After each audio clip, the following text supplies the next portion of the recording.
lots of sunlight in certain places today. It's also Remembrance Day. I guess I'll go visit some sites and stuff later. And what's going on today?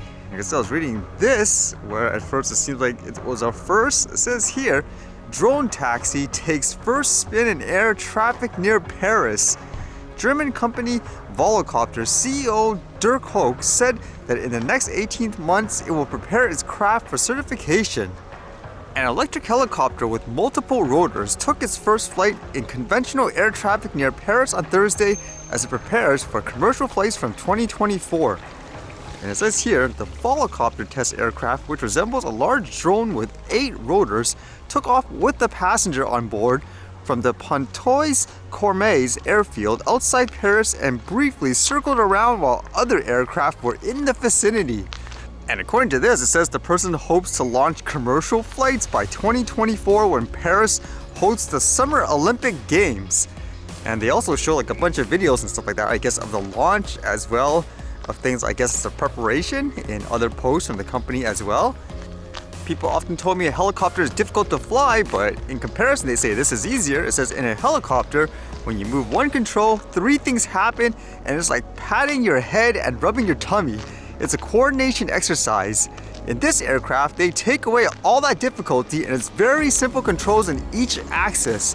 That's what makes it easier to fly, he said.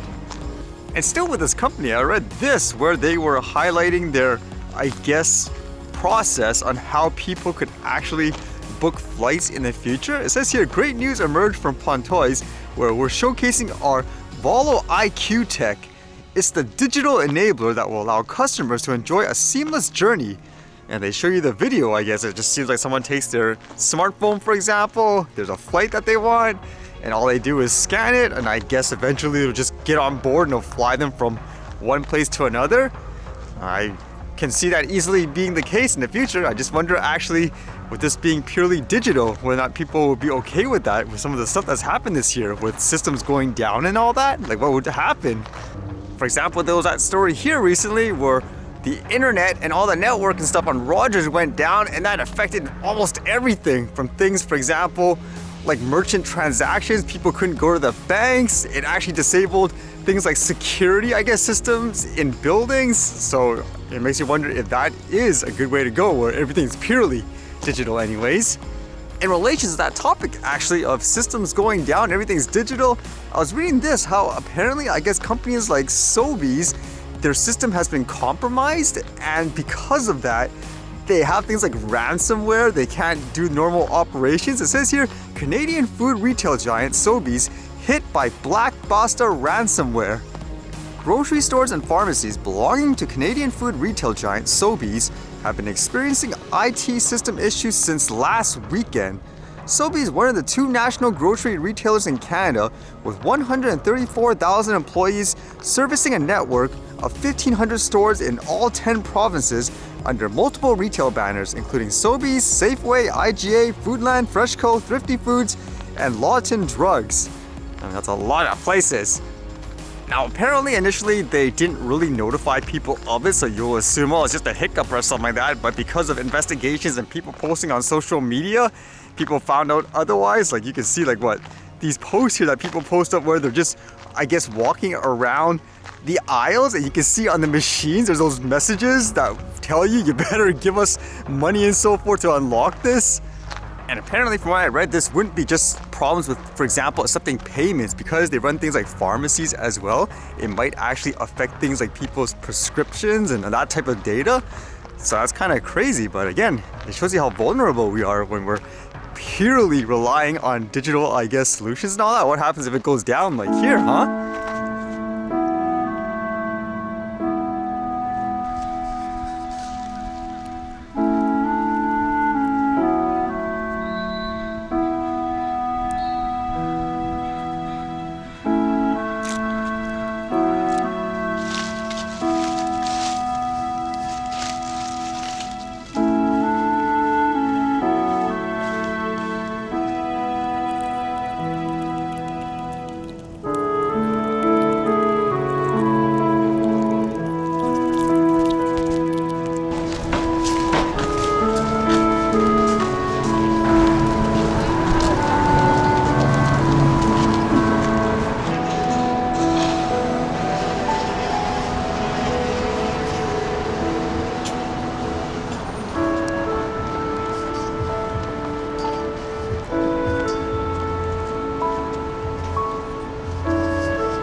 Alright, see you guys later.